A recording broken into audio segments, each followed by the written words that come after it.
LaserDiscotheque! LaserDiscotheque! You love LaserDisc and put you in the face!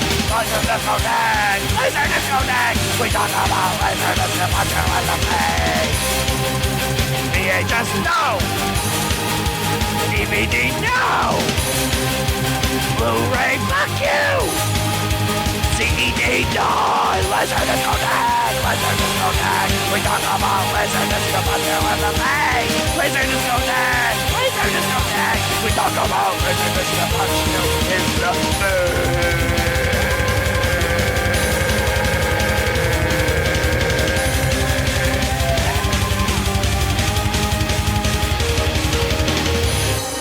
Welcome to the LaserDiscotheque podcast. Yes. I am your host, Moyke Baud. And with me is the always hard Sam Hatch. What's going on? How you doing, Sammy? Doing well, and I'm excited to be doing another podcast because people have been asking for it like crazy lately. Yeah, it's been a little while. That's my fault. I've been slowly dying, so we had to kind of delay it a bit. But I'm feeling better, I think. Good. Also, we have the always soft Shawn. Shawn, how you doing? Fantastic, sir. It's good to be with you gentlemen again. Likewise. Excellent. Cool. Well, let's jump right in. What have you guys been spinning lately, or what have you received in the mail? Well, it's funny. I was just talking to Sam right before we started here, and I just got 2 RKO Classic Collection discs in the mail today. I got I Married a Woman, and yes, go ahead and sleep while we have fun talking about cool movies. And another one called This Land Is Mine, which I haven't seen either of those, so I'm excited to see them both. Neither has anybody else, don't yeah. I'm sure the editor saw it. The director's the mom director probably saw it, yeah. Sisters and brothers. I've been getting a ton of Criterion Collection stuff in the mail, especially excited to get Rebecca box set. It's an Alfred Hitchcock movie. For those of you who don't know, woefully underappreciated, I think, and mostly left off people's lists when they talk about Hitchcock films. True. The other thing I got in the mail, and I have to say thank you to everyone out there who helped, was a Japanese box set of Macross. Yes. And sweet. I could not tell you. I still don't have words to say how it makes me feel that the members of Lasers Forever felt like I deserved something that awesome. And I've been tearing through it as fast as I can, which is like 1 disc a week. Yeah. But it's an absolutely beautiful package, and I get a little, verklempt about it, thinking about all you awesome guys and how much I appreciate you for doing that for me. We love you Well, too. it's well earned. Yeah, I mean, you spend all that time deleting my posts, so I guess you should be compensated in some form. It's not LaserDisc related enough, Moyke. But it had to be close, right? Close, right? I don't know. All right, how about you, Sam? man, I've been watching a lot of stuff lately. Again, Ryuichi Sakamoto, we're talking about the beauty disc I recommended the last time. I just got another pile of those in from Kevin Kobos, so I ended up watching all 3 of them. Sweet Revenge, which was like a show from 94, then DNL, which was a show from 95, and then 1996 one, which is more orchestral, actually just a small trio, but more like instrumental music, and gorgeous stuff. So it's all over the map, from like pop stuff to orchestral stuff. And then popped in some Yellow Magic Orchestra again, watched the Hurrah video, watched Metallica's Cunning Stunts. It had been a while since I'd seen that. And that I love started that the big title. fight I love that title too. Yeah. You just do a little bit of a mix around there and get something else. Yeah. That started the good online battle between Moyke and Emil from Sweden from LaserDisc Forever, talking about Metallica. And I forgot what your problem was, Moyke, but I don't know. I don't remember either. Yeah, I don't know. Are you sure that was me? He felt like totally fighting with anonymous people on the internet. That's what it was. It's funny. My drummer thought it was dead serious. He's like, "Oh man, those guys were heated." I was like, "No, man, that was just Moyke just being a douche." Yeah. I was gonna say he probably said he liked them, and I probably came up with a reason why they suck. And actually, I think your stated reason was something about him being from Sweden. Maybe. no. Whatever, man. What else? Aside from accusing him of being a Viking, I don't really know what I would say as far as Sweden goes. But It was pretty good. And then some macro stuff. I fired up the Do You Remember Love movie and watched the first disc of that box set, the Memorial box set. And nice. Man, a lot of stuff. Watch Indiana Jones: The Last Crusade at work. Watch Close Encounters of the Third Kind, the special Sister Act edition 2. box from '98 or whatever. Watch that at work, and we watched half of Sister Act 2 Back in the Habit yesterday at work, which is amazing. And we watched the incredible Charlie Sheen flick, Fixing the Shadow, a.k.a. Beyond the Law. Oh, yeah! I remember when you brought that up. Yeah. I kind of want that movie Oh, now. it's amazing. He goes undercover in a biker gang from Arizona, and he's like the most badass of the badasses. And he's got this killer mega dirt wizard beard, and oh man, loved that one. So much fun. Michael That's Madsen's awesome. in it too. I'm a huge fan of like mid '90s Charlie Sheen. Oh. When he was just kind of doing Chubby- whatever. Chubby Sheen, you whatever. Yeah, Chubby Sheen. Chubby Sheen. And Okay, yeah, he was a little heavier then. That's true. and watch Cliffhanger again because Cliffhanger. And License to Kill, got a little James Bond action in there. And I watched Total Recall last night. So because Total Recall. Yeah. You're killing it, man. Yeah, well, I've been Awesome. working on some players, so I figure I have to test discs out, make sure they're working. Right, you gotta. Yeah, so I just grab whatever's nearby, and I'm like, oh, there's a loose copy of Total Recall that Peter Biancardi sent me as packing, and I'm like, let's see if it works, and sure enough, it did, and I got sucked into the whole movie. Awesome. Okay. Well, I mean, it's no surprise what I've been watching. Porn. Because it's pretty much been porn. Actually, yes, The Devil and Miss Jones 5. I had to rewatch it because I was trying to sell it and nobody wanted it. So many And I was like, unanswered all right. questions from 4, too, so. Right, yeah. You had to Yeah, find out what's wow. going on. And also, just to be clear, I did want it, but only if I could buy it with a Monty Python movie. I might just give it to you because it's that bad. I thought that was a line from the movie. No. It's my favorite part of the movie, actually. Yeah. No. I watched it again recently just so I could see, is it as horrible as it seemed the first time I watched it? And yeah, it's pretty bad. Nice.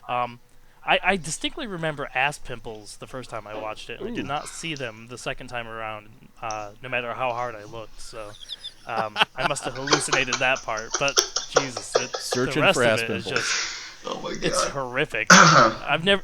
Oh, it's pretty bad. But other than that, it's been pretty much X-Files. Nice. X-Files, all day, X-Files, every day. X-Files. Yeah, and it's been amazing. What season are you on?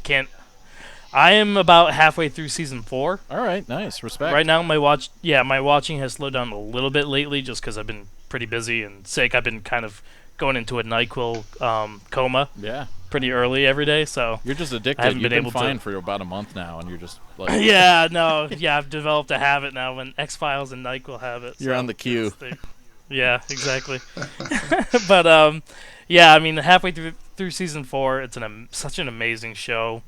I'm kind of glad in a way I didn't watch it back in the day, because now I get to enjoy it, and I get to enjoy it on LaserDiscs, which is just an amazing thing. I can't recommend watching it any other way, to be honest. I mean, back in the day, I taped all those off of Fox and then would rewatch them. And yeah, I mean, the murkiness of VHS with some of the stuff going on in the shadows on that show, yeah, it was not a great match. No, it looks quite good on LaserDisc. Yeah. I'll say that much. It's the quality is there, but just fantastic episodes. I mean, of course, not every one is a hit for me. Yeah, for sure. There are a few duds, but that'll come with every show. But even when the episodes aren't that good, they're still pretty damn good, and they're better than most of what else is out there. It's even on their worst day, they're still pretty good. So, and then I love the comedy episodes. It really is a nice contrast against the what can get kind of heavy sometimes. I'm so hit or to miss have on those, but I'm a bit of a Yeah. for those. But Humbug was amazing. Humbug was great when they had that cockroach crawl across the screen. It was so funny. Like I had to rewind it because I was like, did I just see what I thought I saw? And I rewound it, and yep, they made it look like a cockroach actually crawled across the screen. That was a Too different good. episode, but Humbug's the one with the freak. Oh, Yeah, I'm sorry. Yeah. that's okay. You're Yes, on with Humbug. Yeah. with the freaks. Yeah. Yes. Sorry. The naming of the episodes is kind of abstract in a way, so it's really hard abstract. Yeah, they got a lot of like German phrases and Latin phrases and. Yeah, so it can be hard to. And when you've watched so many as I have in such a small amount of time, they kind of blend together. Yeah, but, you were talking about War of the Coprophages. Yes, which is one of my favorites. That's right. Yeah. No, Humbug was also an awesome episode. Yeah, with the Jim Rose Circus guys. Yes, that that puppet they made for that so good. for that twin brother. Oh my God, when they would show it for a few seconds and it was just pretty much screaming into the camera and shaking. It's seriously, it's the stuff of nightmares. Oh yeah. And some of those episodes, I tell you, man, they really do. You know, I'm not affected by horror in general. It doesn't really like disturb me at all. But some of those episodes actually unnerve me a little bit. I don't know what it is. There's something about it, but it really is effective. Just scaring the crap out of me. So that's pretty much what I've been watching. Nice. I've received a lot of stuff in the mail since the last episode, so I'm not going to go into, what I've picked up recently, but all good stuff. That's what I'll say. So. No more old movies. Yes, no old movies. So equals good stuff. Yeah, send all your old movies to me. Yes. Actually, I did get Robinson Crusoe on Mars, so I guess that counts. Yeah, it does. That one's actually pretty dope. So. That's a sweet release. I love on the cover how they say scientifically accurate. Yeah. it's pretty funny. All right, guys. So our movie for this episode was The Saint, and that was my pick. Oh, wow. Yes. So I'll give a little rundown here. So The Saint is a mid-90s? 97. Sort of, 97, yeah. So is this a late release? Let me ask you guys that.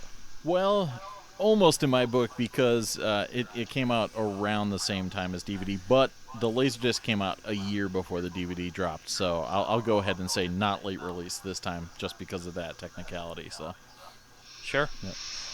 What about you, Shawn? Do you think it's a late release? I think it's close enough to say yeah, but All right. It does not count in my book. I will say that. You tricked us. I disagree. No.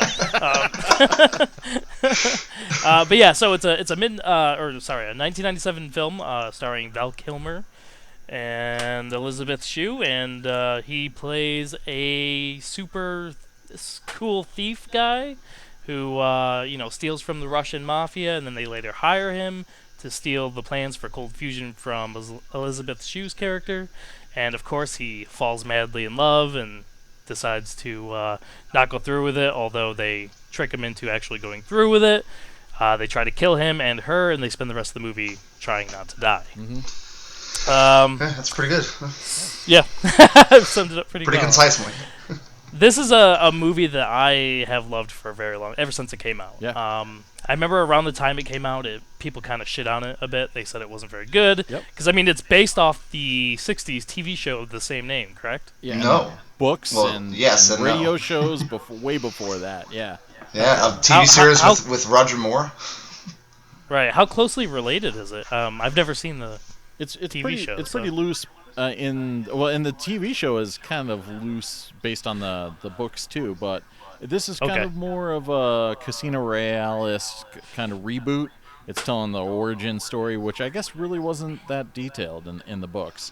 So this is like everything leading up to him becoming the Saint character that you've read about, and so it's got a lot of the same trappings, but I guess yeah, Roger Moore was a little weaker. His TV character, he didn't really want to do anything violent, really. So, but I guess in the books, he was pretty cool about killing people. So,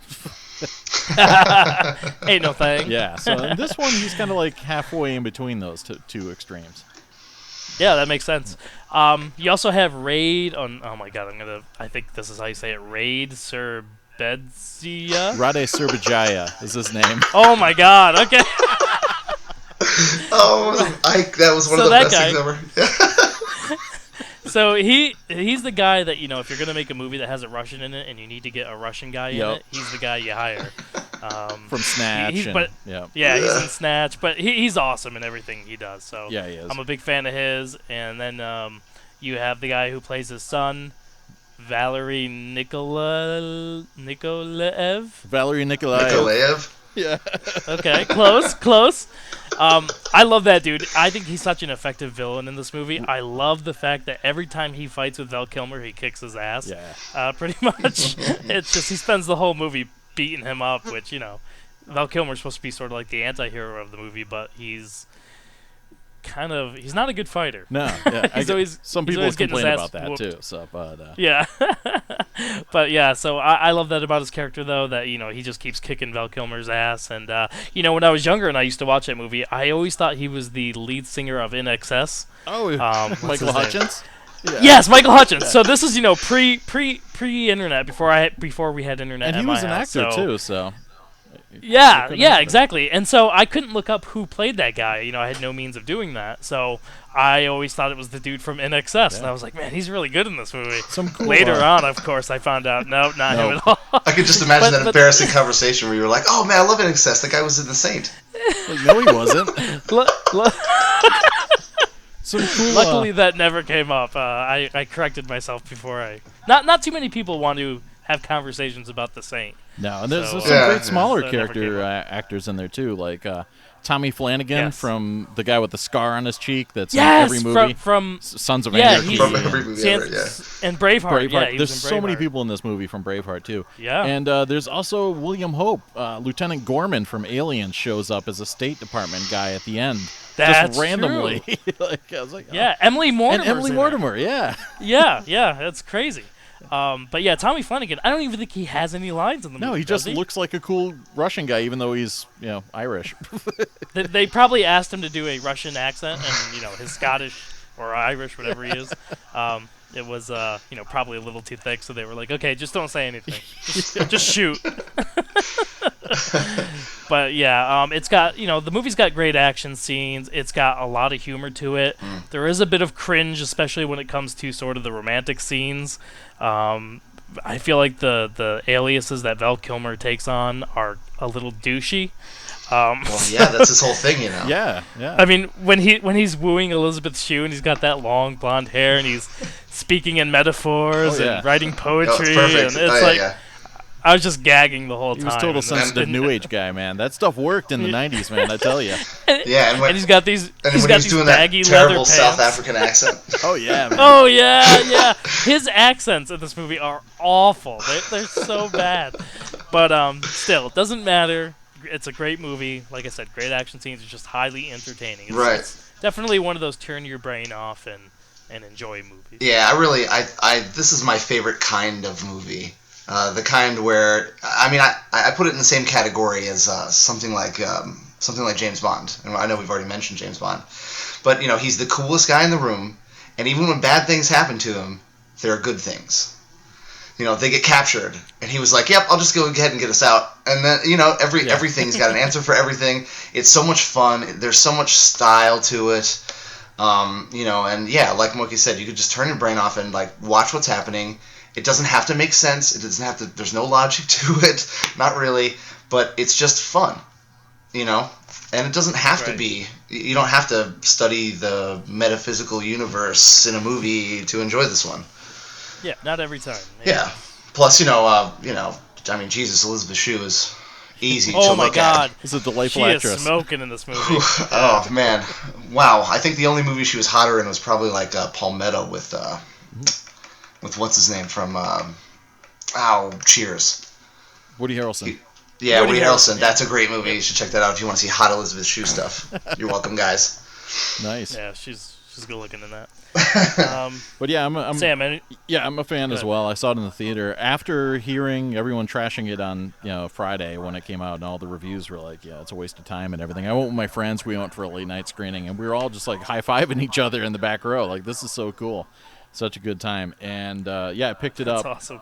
I picked up the soundtrack, of course, because I was like Captain Techno House back in the day. Oh my God, yes, the soundtrack. And yeah, the soundtrack is amazing. I've been jamming it in my car all week because of this podcast.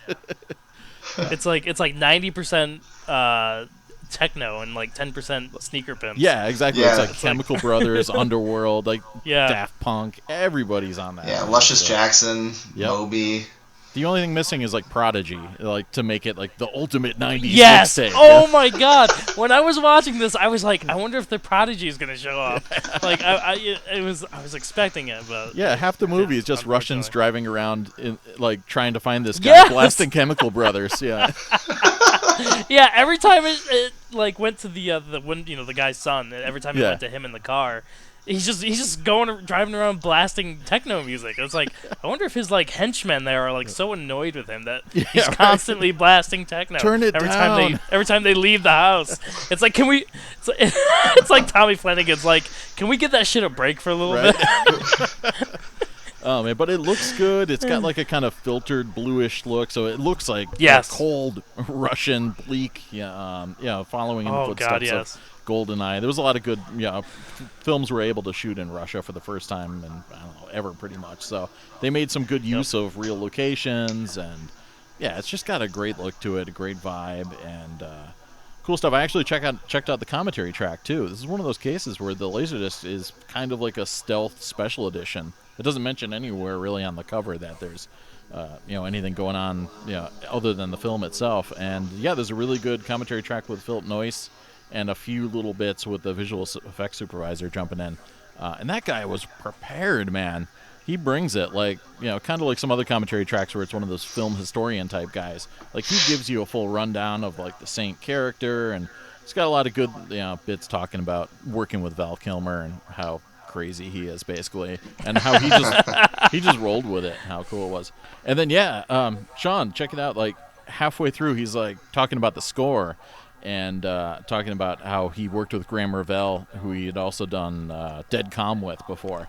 And he was saying, like, before I met him, I was so hooked Great on movie. Ryuichi Sakamoto. And he's I wanted to get him to do this. And I was in love with his Neo Geo album and all that stuff. And I'm like, oh, sick. And I was just, like, jamming some Ryuichi Sakamoto, like, earlier that day. So Hell yeah, dude. I'm going to have to listen to it because I avoided it. I just watched the movie because, I have to make use of effective use of my time.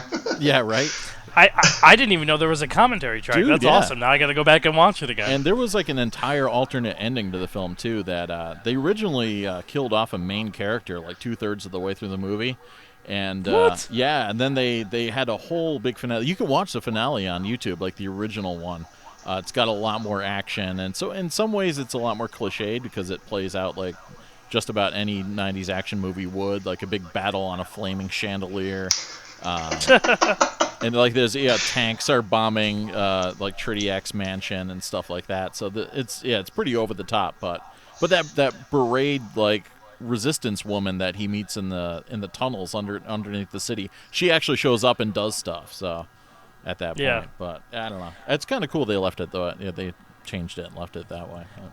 That actually makes sense because when they introduce her character, it seems like I always think they put a lot of work into this throwaway character that doesn't really do much, and I'm not even sure. I'm still not clear to me what the hell they were doing down there. I know, right? And something about art or something. I wasn't totally clear, but and there's callbacks to all the stuff from his like origin story when he was in the orphanage in the beginning. The stuff with throwing the knife in the air and twisting to see the girl falling off the balcony. That's like all referenced in the original ending, which they chopped out. So, gotcha. yeah. So I mean, I'll have to check that out. Yeah. Yeah, it's in Russian. Definitely. So there's no English, but somebody transcribed the dialogue in the comments below. So, but yeah, That's awesome. So picture quality out of 10, Shawn. What do you think? What would you give that one? Man, almost atypical of the time period. Like Sam said, there's a lot of blues, so it's not as good as other ones that we've watched recently, like The Fifth Element, or it's like the beginning of Gattaca, all these overblown blues and stuff. So you get a little bit more picture noise than you'd like, but in some of the warmer scenes, it looks pretty darn good. So I'd give it like a 7.5 maybe. Okay. How about you, Sam? yeah, I'm around the same area, like 7.5, cusp of 8 maybe. I watched it like 3 different ways. I watched it on the first time I watched it on my projector, and it looked pretty good on the projector. I was impressed with the detail and how well it scaled. And then I watched the first half of the commentary on my 27-inch DirectView CRT, and it looked way sharp on that. And then I watched the second half of the commentary on my 43-inch rear projection CRT, And not too bad on that either. So, I mean, it held up across all three varieties. So, the sound, however, like the AC3 wasn't as aggressive as I thought it was going to be. Like split surrounds and all that stuff, there really wasn't that much of it. But Yeah. there was some fireballs and things like that behind you. But yeah, good release. Yeah, I was going to say about an 8 as far as picture quality goes. I watched it on my DVL 91 and on a 40-inch LCD, and it looked pretty good. I mean, if I got close to the picture, then it gets, a little softer. Yeah. But, from where I was on the couch, it looked pretty damn good. Not the best I've seen, but a quality release for sure. All right, favorite scene. Sam, go ahead. Ooh, I know. I didn't even think about my favorite scene. I've got 2. You got one? All right, I'll let you go first. All right, I'll go first. I've actually got 2 favorite scenes. Oh, you cheater. So I'll cheat a little bit, but they're just such awesome scenes. The first scene is when he's negotiating with the Russians because they want to hire him to steal the plans for cold fusion, and he dresses up as a that is great as a German guy, and and the guy asks him, how long till we get a response from your boss, and he goes, I'll find out, and he goes and just sits with some random lady at a table and pretends like he's asking her, like she's the boss, like she's the master thief that's going to be stealing it. And that was like one so of I the thought dude's, that was vocal coaches. There's like accent coach or something like that. They'd like totally improv awesome. that stuff. Yeah, it was hilarious, that scene. And then the other scene, which is even funnier. I mean, that's what I love about this movie. It's got a lot of great humor. The part that's even funnier is when Val Kilmer actually dresses up as the main villain. Yes. Like his disguise is the main villain, and so he goes to the guy's party tent. So when the guy comes back, it's he's almost doing one of those old timey gags where they're like, it's like that mirror image thing where he's he's doing this, he's miming the same facial expressions as the guy and repeating the same stuff he says. And he's kind of drunk too, so he's like, wait, what? yeah, and he's got that great line where he says, you know what the worst part about being you is pretending to be so bad in bed. Yeah. That's got to be best line right there.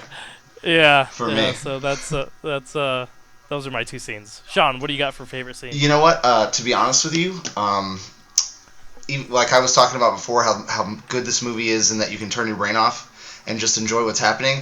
I think that's bad in this way, and that I don't have one because they're all kind of the same. That's kind of my problem too. Okay. I mean, if I guess if I have to pick one, it's anything Elizabeth Shue's in. There you go. In her underwear. Yeah. Can't go wrong. I'm down with that. Yeah, I mean, like, sensitive new age guy Sam at the time would have been like all about wooing and betting Elizabeth Shue to get her secret documents. So any of those scenes would have been right up my alley. But also the Emily Mortimer bang and use her as a way to get this secret microchip outside of the airport, and then bang her later, and then take it back and bounce. Like, that was pretty baller. Yeah.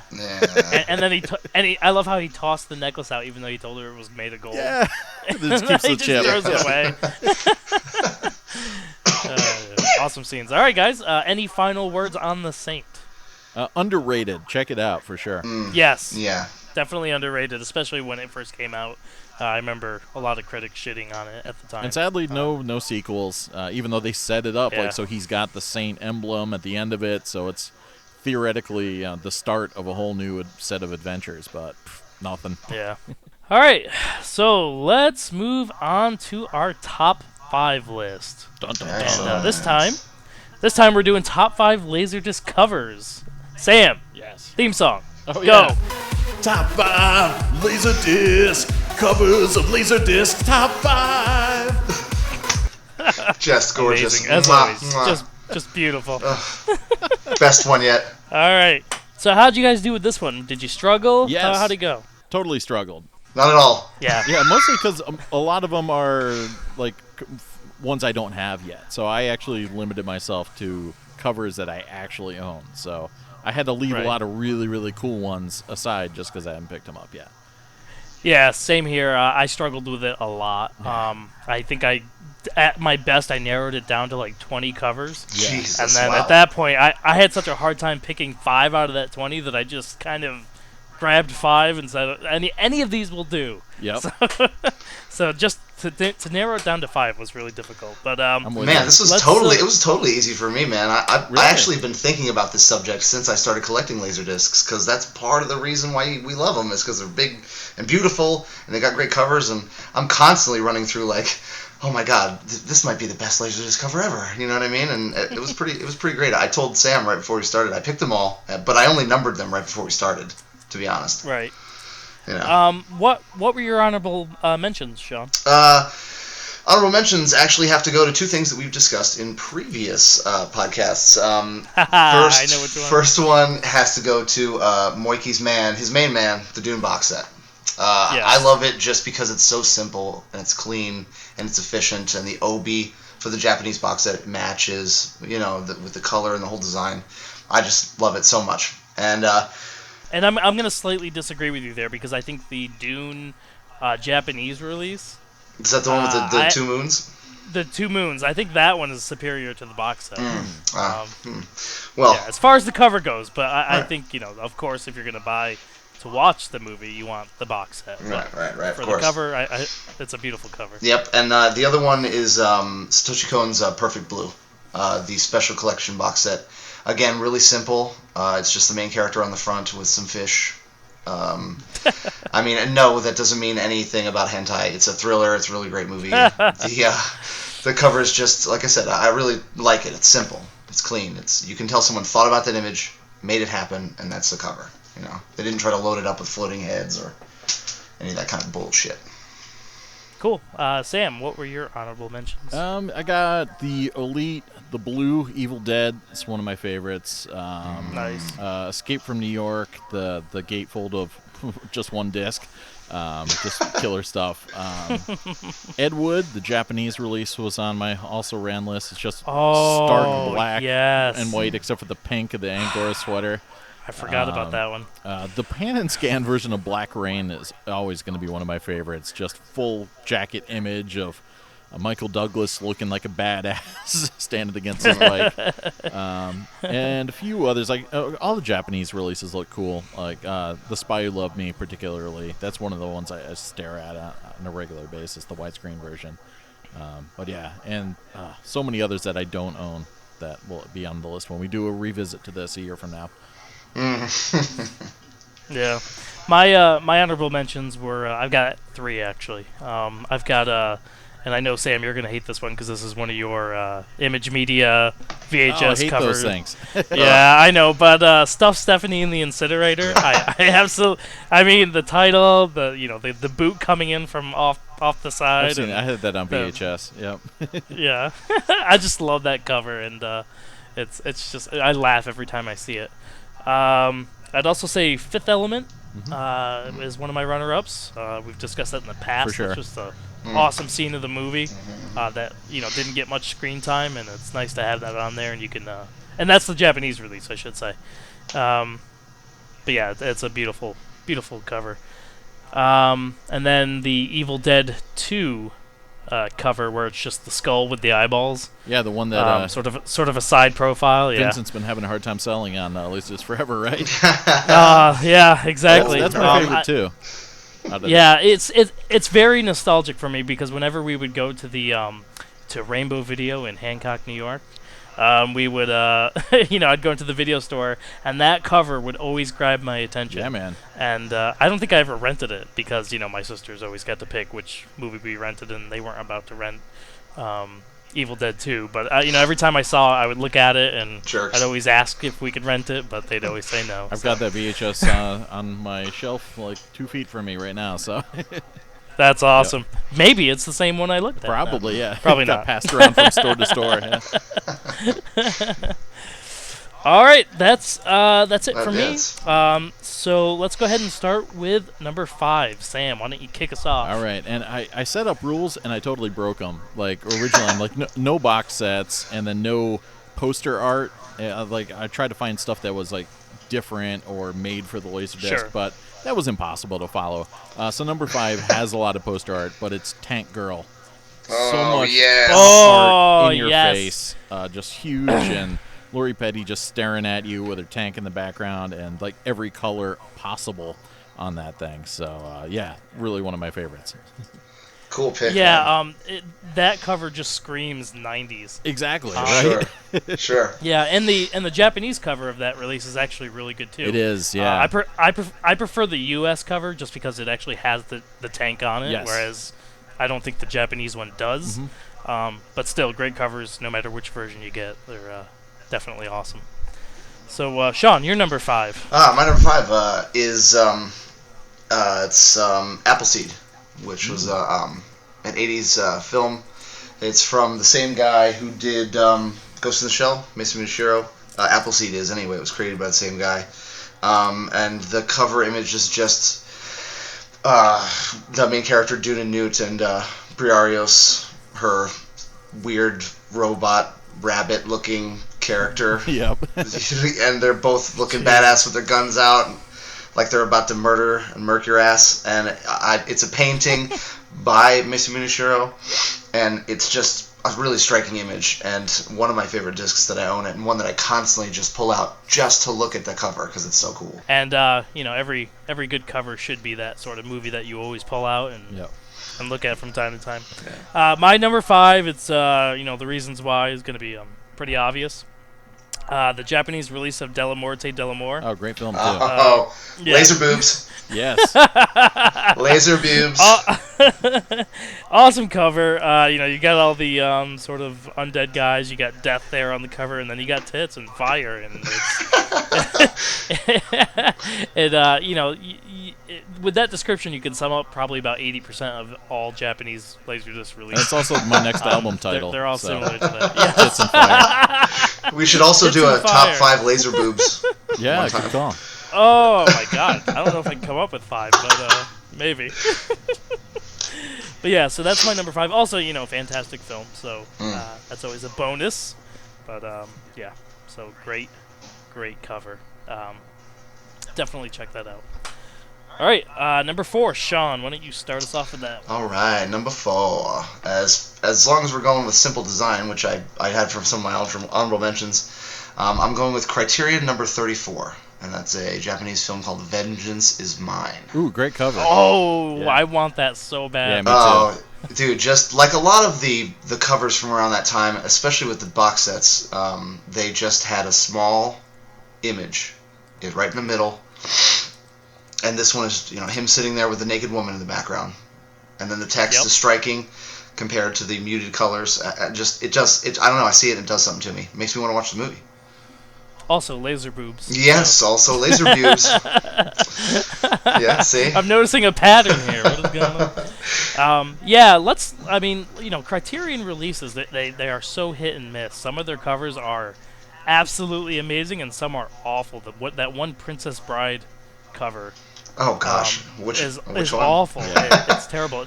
It's the one where it pretty much just shows just a random scene in the movie. I think it's when they were walking through the forest of whatever. Yeah, I forget what the name of it is. That was typical Criterion for a while too. Just a random still in the center of a single colored jacket with not even the font of the movie. Usually, it was just whatever they wanted to write it in, and yeah. And they didn't even take up the whole thing with the photo. They would put a small tiny box. Yeah, the way I watch movies cover. on my television.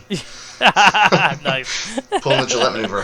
But yeah, I agree with Criterion, especially with covers. Some of them are really great. Like I would pick out Sex, Lies, and Videotape. That's a really neat looking cover. And not the standard. Most of the standard ones. I like the standard design though. You know what I mean? I dig it, but it is mostly boring. Especially when they get into things like the Brazil box set, which is that art is unreal. Especially across the whole 12 inches. But I like M. You watched M recently? Great cover. Yeah, yes. and that cover's dope. That was part of the reason I kept it, even though it was an older movie and I wasn't so sure about it. Yeah. The cover, I was like, I need to keep this just because of that. Yeah, the cover for Cocteau's Beauty and the Beast is a really cool cover. Yeah. There's some really dynamite stuff that came from them. Yeah, but you look at stuff like The Seventh Seal, which is an awesome movie, and they could have, taken that little still where their sort of shadowy silhouettes are in the, sort of that band of brothers over a hill type deal. Yeah. They could have, taken up the whole cover with that, but instead It's they this shrink it tiny down to little a tiny box. Yeah, and I'm like, what a waste. Yeah, for sure. But Vengeance is Mine is an awesome cover, and it's my number 4. Yes. Sam, Number what you got? 4, keeping it simple again. I'm going Lord of Illusions. It is just a black Spinal Tap, none more black cover, and it has a relieved kind of embossed image of a tarot card of a person being impaled by a bunch of swords, and you can't actually see it unless you angle it in a certain way and catch the light correctly. And the rest of the jacket is, loaded with color and full stills of the film, and it's just a really well packaged. I even just love the way the spine is maroon and just kind of pops. So there's so much design in that whole package. It's a gatefold as well. One of my all-time favorites. So just simple and not used in anything else. It wasn't the VHS art. It wasn't the poster art. It was not the DVD art. I don't think it's ever been used again. It was one of those things that made LaserDisc special. So, one of my faves. Yeah, that's a great one. My only complaint about covers like that is I do love the all black, but man, Shelfware. you see ring wear. Yeah, man. Yep. It's so with discs like that, I try to store the discs separately. Separately, yeah. So that's one of the movies where I do have them separate, because I've seen copies of that movie where you just see this white, sort of opaque circle in the middle of the thing, and it's like, and it ruins what is an awesome cover. Yeah. So that's a great pick. What about you, Moyke? What's your number 4? My number 4, and I swear, Sam, this will be the last Image Media VHS You're just gonna list cover. every Image Media release, yeah. But my God, ferocious female freedom fighters.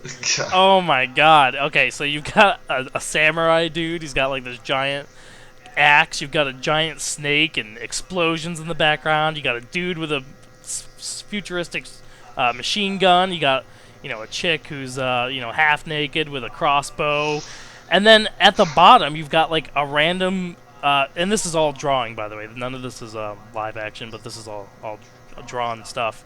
At the bottom you've got 2 women wrestling each other. Wow, this is ticking all the boxes. Headlock.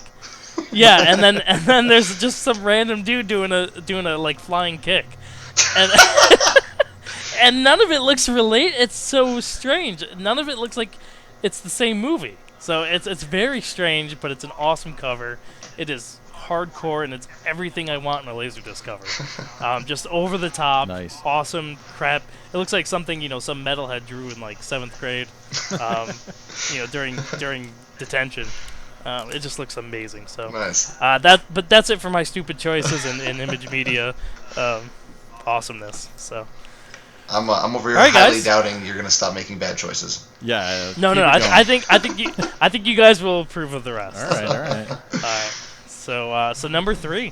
Why don't I go first? Yeah, you go first. Do it. All right. So my number 3 is the Japanese release of Mars Attacks.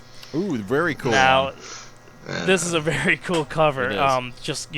It's pretty much green brains, except one of the aliens is peeking over them with these very, popped out eyeball type look, and it looks awesome. It blows the U.S. cover away by far. Yes, yeah. And if you can get one with the red obi strip, the red obi against the green brains, it's Christmas, man. It looks good. Hell yeah! Nice pick. That really nice pick, Moyke. Yeah, so that's my number 3. Nice. Sam. I'm going Japanese again. Number 3 would be, it was hard to pick a favorite, but I had to go with the first session of Cowboy Bebop. Just red and black with battle in slow-mo, essentially, and then a lot of stylized 60s vinyl throwback artwork on top, letting you know information about it. And the obi strip actually apes the stuff that's on the top of the jacket too, so it doesn't matter if someone stole your obi strip, it looks pretty much identical. But it looks like a Blue Note jazz record, which is way cool because of the whole kind of play on jazz and the space western theme of the show. It played out pretty cool on DVD because the DVDs had a little image of a record screen printed onto them. But to actually have a 12-inch jacket, and even the writing on the back looks like the write-up on an old John Coltrane record or something like that. Way cool stuff. Yeah, I'm in love with that series. I think everything they did related to it just works. Absolutely. And, Yeah. Yeah. Yeah, despite my general hatred of anime, that is one that I'm so tempted to get. You should. And every time I see it, I want to get it. The only thing keeping me from getting it is that it's no English. Yeah, if I can't understand what they're saying, I don't. Yeah, good is that's that? understandable. I mean, also, just to make anybody out there who loves those releases drool, there is actually a member of LaserDisc Forever that owns a box set. Yeah. Yeah, tell me a little bit about that, because that's another thing that has kept me from buying it. Is I remember you said that there's a box set, but I haven't seen it. So and you'll never see it.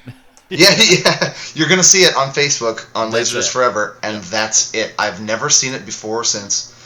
I only know one person on the planet who owns one, and that's him. Yeah. And is it custom? No. It's got the Obi. He has the Obi, which tells about the release, that it's designed to fit it's designed to fit the 10 LaserDiscs plus Zero Session. It's got a fold, like the end where the discs come out. It has a little fold over that has Einstein the dog on it, and stuff, and it's really cool, and it slides away inside the front of the cover. It's unreal, dude. I'll tag you in it later on if you want to see it, Moyke. But I've looked around for it. I've asked Kevin Kobos to look for it. I've asked everyone I've ever known that's been in Japan to look for it, and no one's ever seen it. And you can look it up all you want online, and you're never gonna find it. So let me get this straight. So it was really just a box to hold the single releases? Yeah, I'm guessing so. Well, I mean, in Japan, especially with anime, regular, yeah. What happens is either the first disc is like a pre-order, and it comes with one disc and a box, like they did with DVDs, whenever DVD finally caught on. Or it was like a pre-order for maybe like because releases start to sag after the third or fourth one. It'd be like Volume 4 Special Edition would have the box that would eventually hold the first half of the series or something like that. So I'm guessing that it was a pre-order bonus for either one of the discs or maybe Session 0, or something like that. Because I all the other box sets I have for Japanese anime, that's how it is. It's basically Volume 3, and it costs $100 because it comes with a box. So the chances of even finding that are probably slim enough. Yeah, don't let that hold you back. Yeah, don't let it hold you back. They're great releases, and the picture quality is phenomenal. The series looks great no matter what. And I think actually it looking not as good. Like they came out with a Blu-ray recently, and people were like, "Oh, it looks great," blah blah blah. But I sort of think that not looking so great works for that series. Yeah. Yes, I would agree with that. Yeah. So. But yeah, I definitely love that series, and I just kind of wish that that it had gotten a U.S. release. I do too. So Yeah, for sure. yeah. Cool. All right. That's my number 3 now, isn't it? Yeah, it is. My number 3, and I'm going Criterion again with Criterion 143. And I really struggled with the ordering of the next with the final 3. But number 3 is going to be Dr. Strangelove, or How I Learned to Stop Worrying and Love the Bomb. Yeah, the cover is just great. It says Criterion Collection on the front, and the mushroom cloud of a nuclear bomb explosion. Yeah, simple and effective. I can't say anything else about it because there's nothing else to say. So it's a nuclear bomb exploding, and you know that anything in the vicinity of that is dead, and that's the cover for this movie. That's a comedy about killing everyone on the planet Earth. Yeah. Do you like A Boy and His Dog? I do. I think that's a great cover too. But this one's better. This one's better. I mean, no offense. Almost made my list, but yeah. Yeah, that's a good one. Yeah, I do like A Boy and His Dog very much. Actually, any post-apocalyptic anything I love. So. Very true. Yeah. So number 2, Sam, why don't you start us off there? Finally cracking open my first Criterion collection. Nice. And also something simple, also something that will show immense amounts of ringware, and also something that it's almost impossible to find in non-beat-to-shit condition. And that would be the CAV Halloween Criterion Collection. And again, breaking my rule, it is the poster art of the pumpkin from the original posters, but just the Halloween logo and that font just huge up top, and then the Criterion logo just nice and classy and simple, and just tons of black. And it just the way it's positioned on the cover, I don't know, it's so striking. That's one of the ones I used to just stare at randomly on a regular basis. So. Just love that sucker. It's a great choice. Yeah, you can't go wrong with that for sure. Yeah. Thanks, y'all. Definitely. Yeah, you're welcome. Sean, go ahead. All right, 1 and 2, I really argued with myself for about 20 minutes about it, because I've said this one is definitely number 1 on my list, but sadly something's knocked it out in my opinion, but mine is going to be the Japanese release of Fifth Element. I love that cover. Yep. I love that movie. I told you when I bought it, I just bought it for the cover, because I've seen the movie. I owned it on Blu-ray already and blah, blah, blah, but I've since, I don't watch, fuck the Blu-ray. I'm going to go ahead and Kevin Smith y'all. But this cover is it's just amazing. And like I said in the podcast where we talked about it, that image is totally wasted in the movie, and I'm so glad that somebody was smart enough to grab it and stick it on something like that, something that big, So yeah, and it's just, if anybody hasn't seen it, it's New York City. It's New York City, where the ocean levels dropped like, I don't know what, a mile or something like that, and that's where they put the spaceport. So yeah, it's just a beautiful, awesome, striking image. Yeah, just love it. I agree. Yep, great pick. So my number 2. This was an easy one for me. I just wasn't sure if it should go number 1 or number 2. So I decided to put it at the 2 spot. And this is the Japanese release of Legend. Ooh, yes. Now there's a couple. Yeah, which one? There's a couple. I like the black one. And this is the black one with the gold. gold. Yeah. Yep, black and gold lettering with the red obi. Nice. This is one of those cool releases where the text on the obi actually matches up with the cover. So it actually makes it look like the obi is part of the cover, and it actually shifts the photo and the text to the right, so it's not covering anything. So I really love it when Japanese releases do that, because as Sam has said in many of his videos, some of the obis you almost want to stick in the sleeve because it kind of covers things on the cover, but in this case it actually becomes part of it. But it's got a great scene from the movie. The gold lettering is awesome, and then you have Tim Curry as Darkness. Yeah, as Darkness at the bottom, and it just looks great. Awesome release. If you're gonna get this movie on LaserDisc, definitely get this one just for the cover. It's awesome. I think all the Japanese covers for Legend are pretty cool in their own way. Yeah, the only one I hate is the American one, because it's so looking. Yes, so I was thinking that yesterday because I actually had a duplicate and I was selling it, and I was looking at it and I was like, this is a great drawing, but it is so faded and washed. I was actually wondering if it was sun faded. It's not. I got a brand new sealed copy, and I tore it up, and it looked like ass, like immediately. Yeah, and it's too bad because the drawing is nice. It is good, yeah. It just looks not good.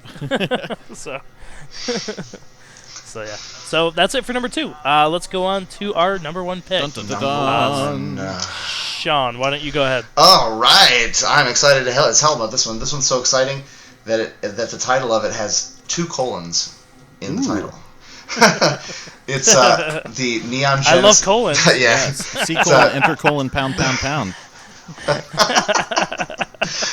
My number 1 pick is Neon Genesis Evangelion, the movie, limited box set from Japan. The image is Rei Ayanami.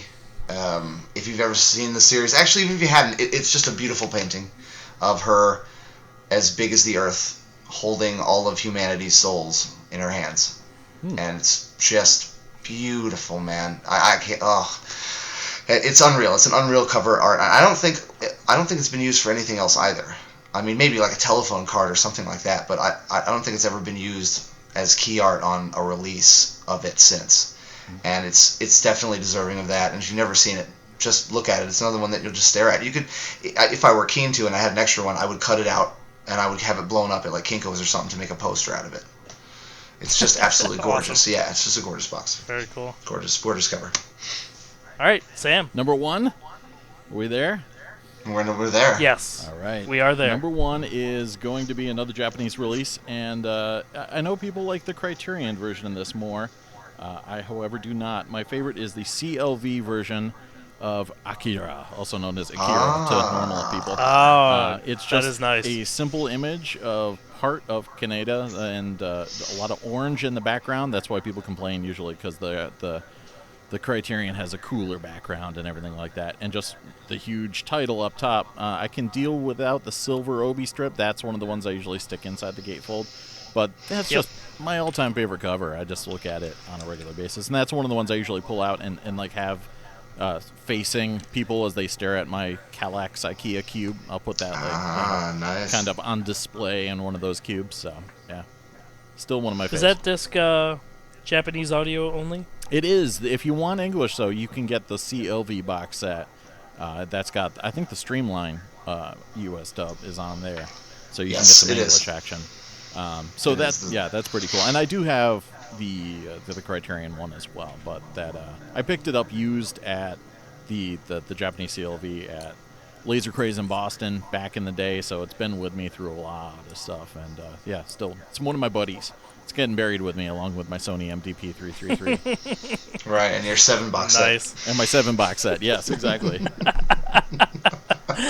Yeah, I should pick up Akira at some point. 29 seconds on my lot, by the way. Oh! You better win, dude. You better win. I'll do this real quick, 22. then. I'll do this real quick. All right. So mine is Japanese release of Hardware. Ooh, love it. Awesome. Right. Good choice. Yeah, awesome robot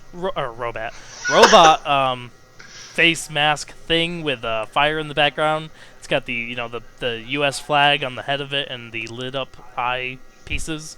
It looks amazing, and this is another one of those discs where you want to store the silver obi strip in the sleeve because it doesn't really add anything to it. So that's it.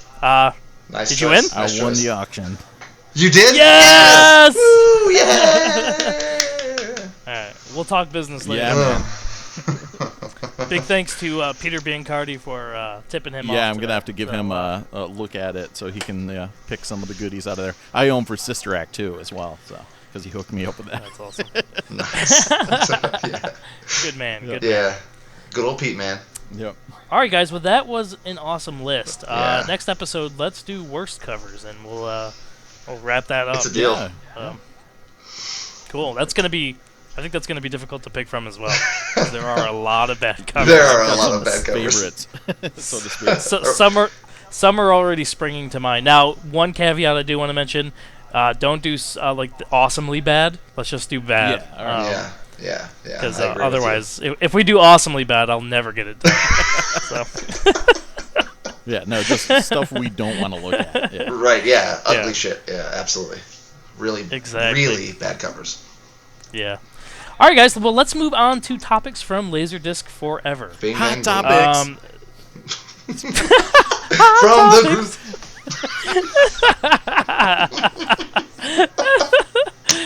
Oh, that's awesome. So instead of focusing on very specific posts, because these are sort of generalized and things have come up a few times on this, we'll just keep it basic.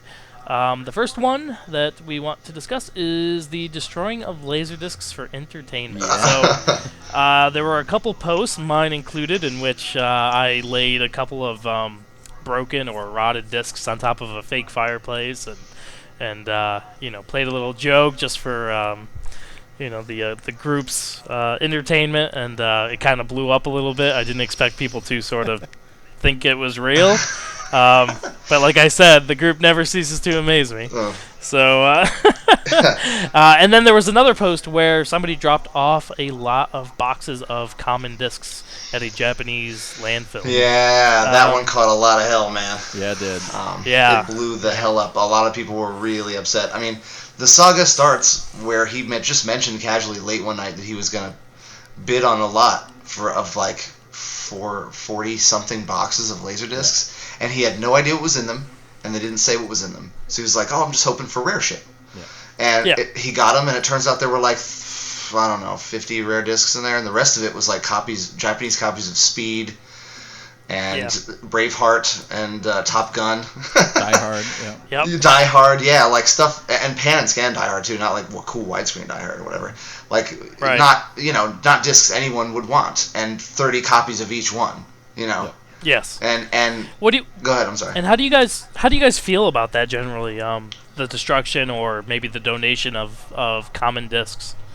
Well, I mean, it kind of came out in the thread how complicated the scenario was. At first, I almost thought he was trolling because when he did receive them, it felt like he was going out of his way to talk about how crappy they were. Yes. Because they weren't, X-Men or whatever. And there was a lot. Right. I saw some photos and some stuff that I probably would have bought from Kobos or some other means or something like that. I mean, it wasn't all horrible stuff. So then I'm like, oh yeah, I'd buy that, and then because it wasn't the best of the best, then later we found out that there was just a photo of about 30-something boxes sitting there at the docks, and like waiting for seagulls to poop on them at the dump, and then it only paid me it cost me $30 to get rid of them. Yeah, good riddance and all this stuff. And then everybody crawled out of the woodwork saying, why didn't you donate them?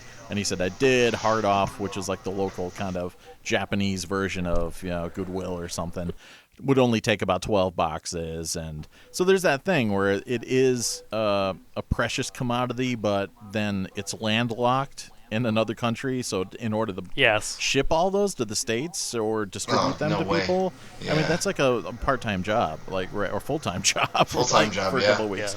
So it's massively complex. Yeah, absolutely. And, for what it's worth, I mean, I obviously I'm shed a tear that all those discs had to be gotten rid of. Sure, for sure. But if we believe and take at face value what he said, that he donated as much as he could and got rid of as much as he could, and tried his best.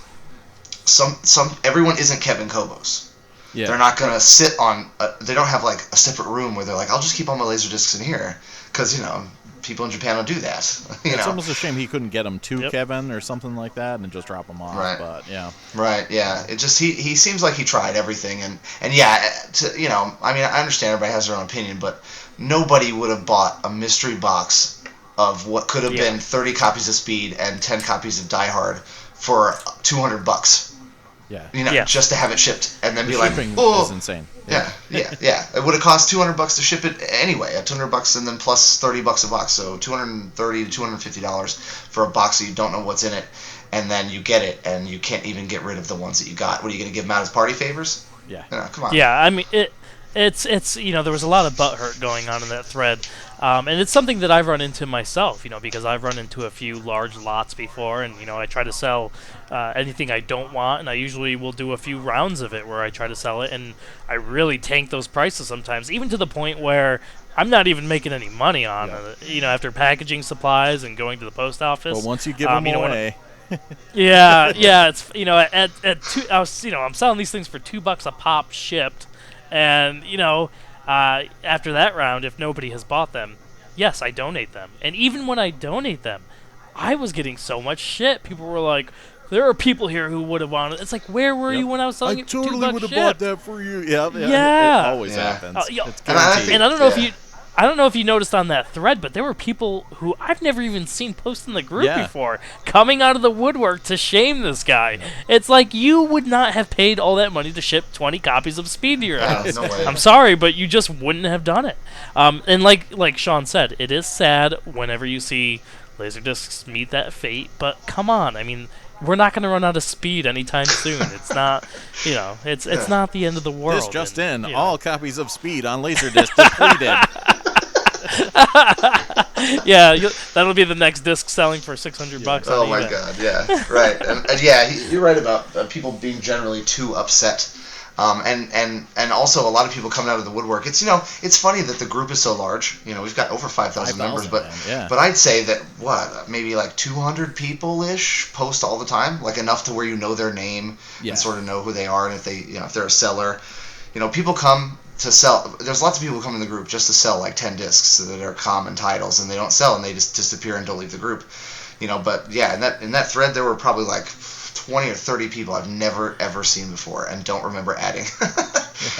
Did you say about 200 people post in the group? I'd say on a semi-regular basis, meaning like I've seen their name more than once. Holy shit! How many people have me blocked? What the hell? Oh my God! About all sorts of cool stuff, Moyke. You never see it. Yeah, you never see it. And actually, I was gonna say there's only about 10 people who actually post in there. What are you talking about? Yeah, and to be honest, there was a point where I almost blocked you, Moyke, because I didn't get it. Oh, come on. No. Let's be fair. I'm gonna say I'm gonna tell the truth. On the internet, it's easy to take everything so seriously. Like somebody means everything that they say, and it just clicked for me one day that you were just having a laugh, Yes. And I was like, you know what? I'm instead of being a dick, I'm gonna have a laugh with him, and from then on, I'm fine with you. But I'm sure that there are other people that you just completely turn off, and Yeah, yeah, definitely. and it's over. You know? Yeah, I wish you could remember what topic it was that set you off. I'd be interested to hear. Oh God, it was too long I'm sure ago. it goes back ages. Yeah, it was ages ago. I can't even remember. But I was like, "Yeah, you're better than that," or something, and you're like, "Fuck you." It was something like that. You know, it was something like I was being all serious about something, and you were like, "Yeah, the complete opposite." You know. And I was like, "Okay, I get this guy's game." You know. That sounds like me. Plus, you know, that whole if I hadn't, we wouldn't be doing this podcast, and this podcast is pretty much the funnest thing I do. But yeah, back to what we were talking about. Yeah, it is sad. It sucks. We wish it hadn't happened, but it happened, and none of you would have bought those discs. Yeah, I mean, Yeah, and I love the amount of shit I was getting for fake burning discs that weren't even playable. yeah, like It's the what do you Japanese want? ones were in good condition. It looked like yours were all rotted or broken in half or broken. Yeah, and I was still getting shit, and I was like, "What's wrong with you people?" I'd still play it. I'd still buy it from you, even if it does have cow You could crap at least on it. And you could at least frame it. You know. Yeah. The covers weren't even that great. They were like 6s out of 10s. I mean, Jesus, they were a little beat up. And we know because we just did a top 5, motherfuckers. we did, yeah. That's right. Top those 5 did not make the disc covers. All right. So the only other topic we got here is shipping stories. So there seems to be a lot of heartache these days. Oh, in the group. Man, tell me about it. Yeah. So I went through some heartache with Running Man and Chud, which I had really killed me because I'd been looking for Chud forever, and it finally came up on eBay at a reasonable price with a make best offer, and I made a best offer, so I got an even better price, and then it shows up cracked, and it's been painful. Shawn, you've run into some. Yeah. Based on Sam's recommendation from the last podcast, I picked up Beauty from Ryuichi Sakamoto, and I got it for a great price, super great price, and it shipped quickly from Japan. It looked well packed, and I opened it, and I actually played it. I posted on LaserDisc Forever about it. My LaserDisc player played it once. The next day, I was doing some cleaning around the house. I was like, I feel like throwing this bitch on in the background. Hit play.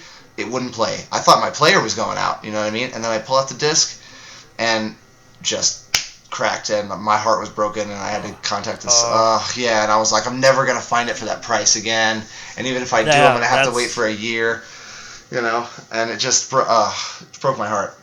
Same exact thing with me and Chud, and earlier Halloween 3. That arrived with a crack in it, so it's heartbreaking, especially when you're getting some higher end discs. We're not talking about speed here, where who cares? Right, yeah. If it gets cracked, you get another one. And for what it's worth to all the people out there listening, I threw it in the garbage.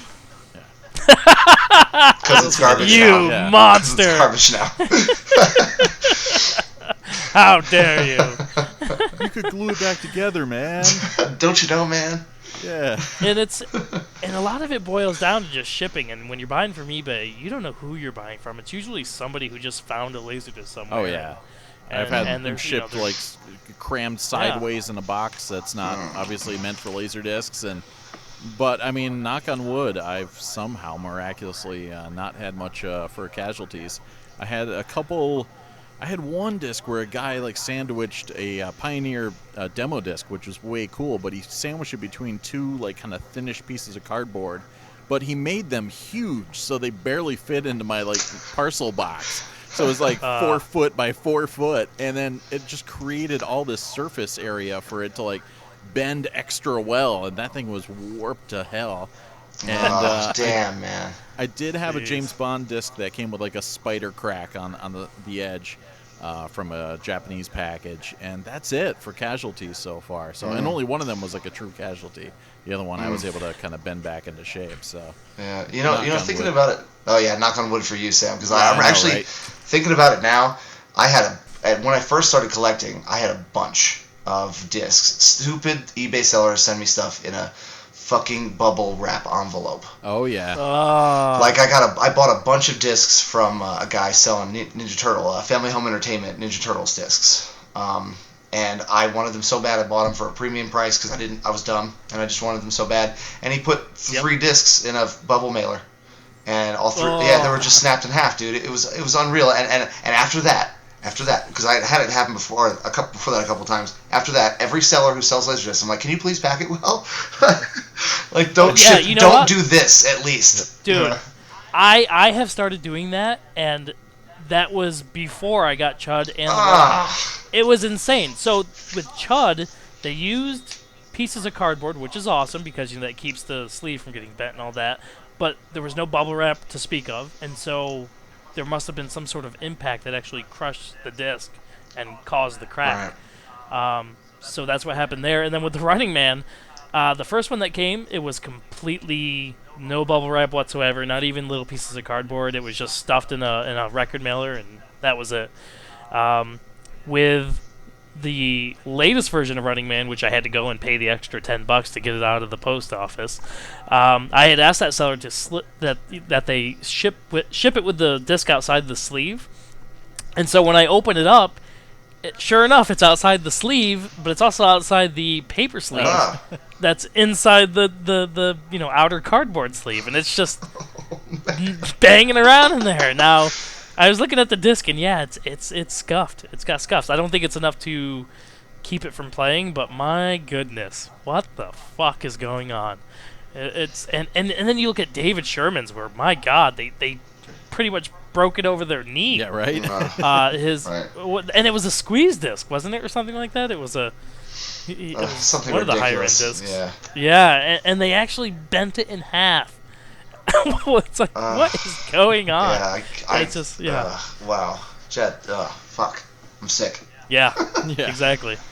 And it just seems like it's been happening a lot lately. So anyway. Yeah, those are our horror stories.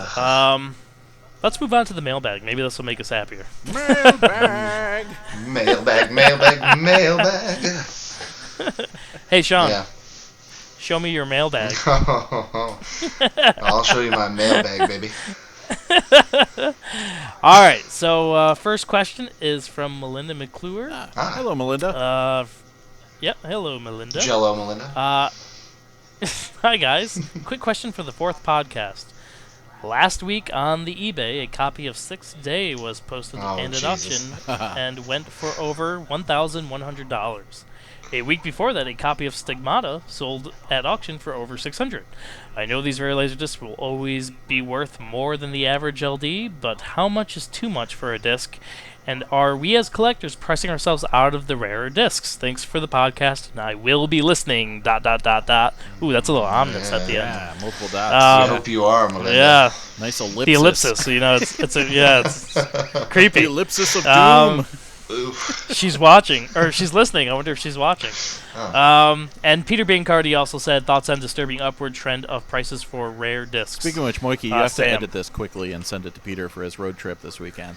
I promised him. All right, I'll give him the raw version. Yeah. You're welcome, Peter. He loves it raw. He does. Yeah. I'll give it to him raw. Deep and raw. But yeah, as for the topic itself, I can't hang with the big dogs, and there is this kind of elite kind of crew of, I don't know, like mysterious, shadowy people that are really, really into late releases and will stop at nothing to get them.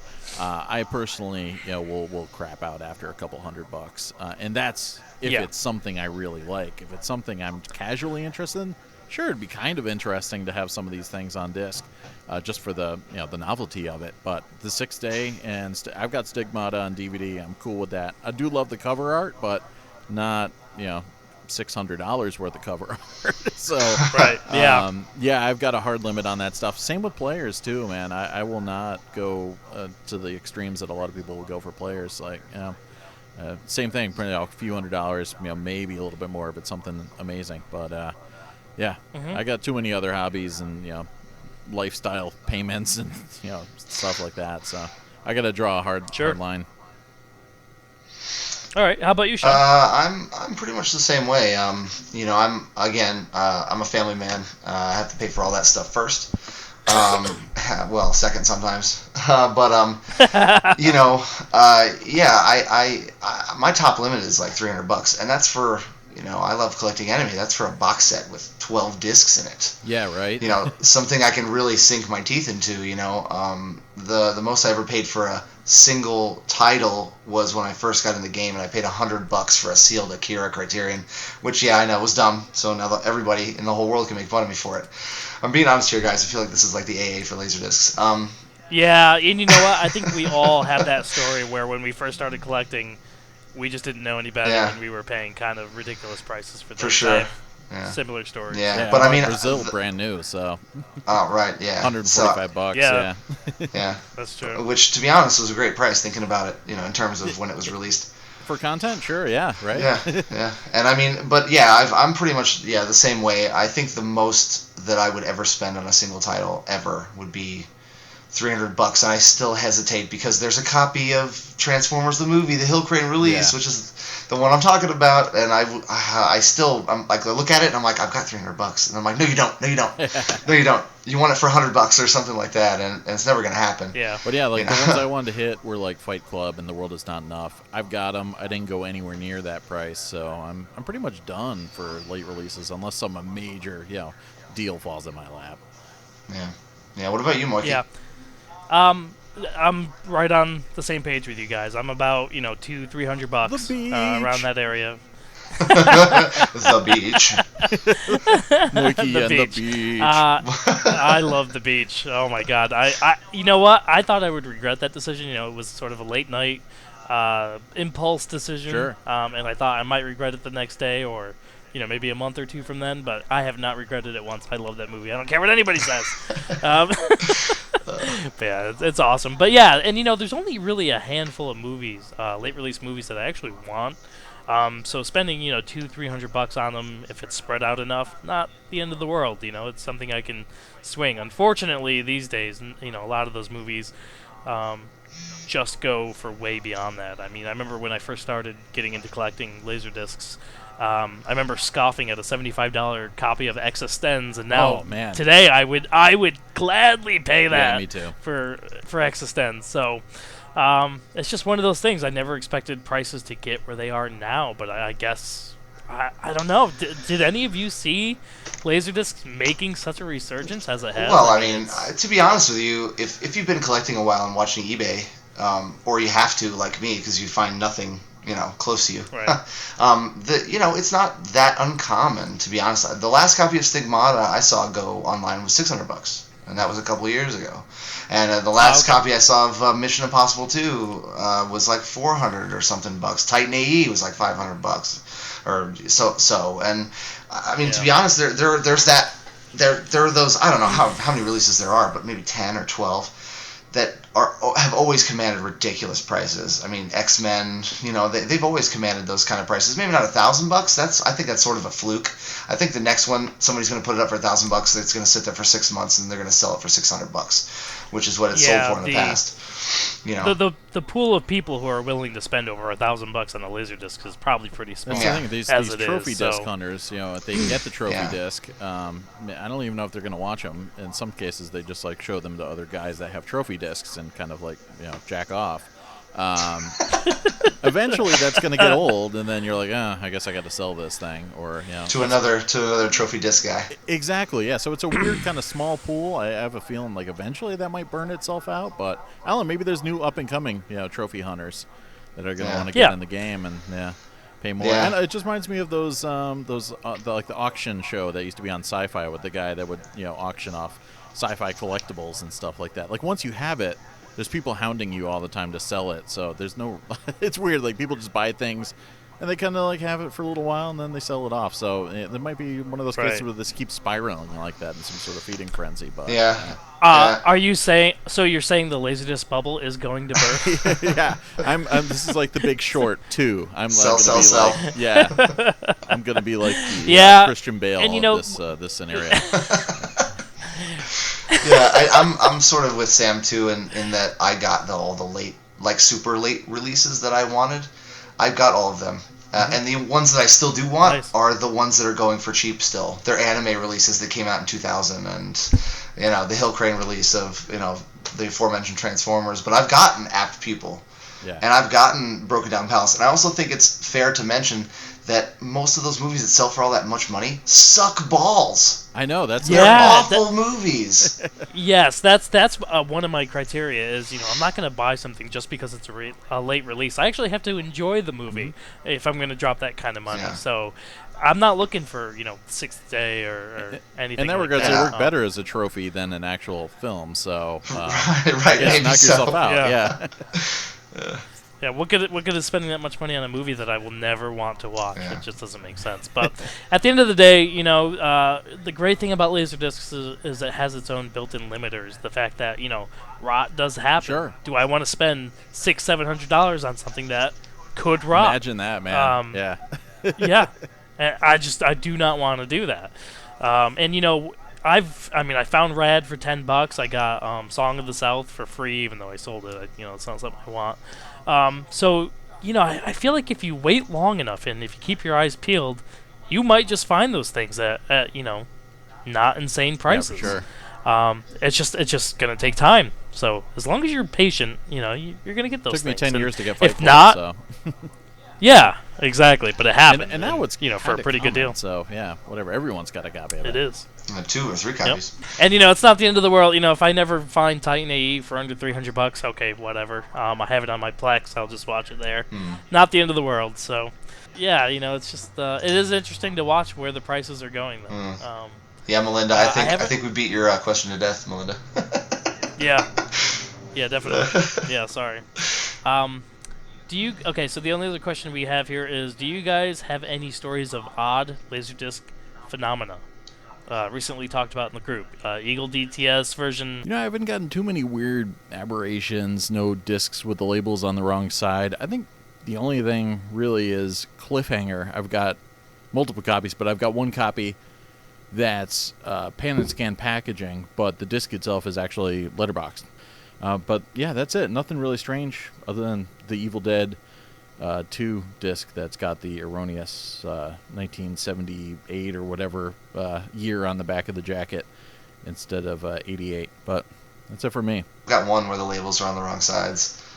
I can't even remember what disc it is, to be honest. But that's about it. I mean, if we're talking about pressing oddities, I mean, the weirdest thing I've seen happen to a disc I've watched was the other day when I watched Gattaca, and it looked like VHS tracking for like 10 seconds. And then it was over, But that's the weirdest thing I've seen. Nothing too strange. I mean, most of it seems pretty uniform, especially after Pioneer took over and they basically made every disc almost. It's them and 3M and whatever.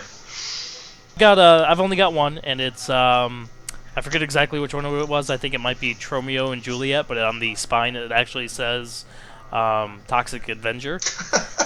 So somebody screwed up at the printing press when they were printing those sleeves, and I think they probably used the same basic outline that they used with Toxic Avenger, and they just forgot to change the text on the spine. So that's kind of weird, but that's the only one I know of. But anyway, that is it for the LaserDiscotheque podcast, episode 4.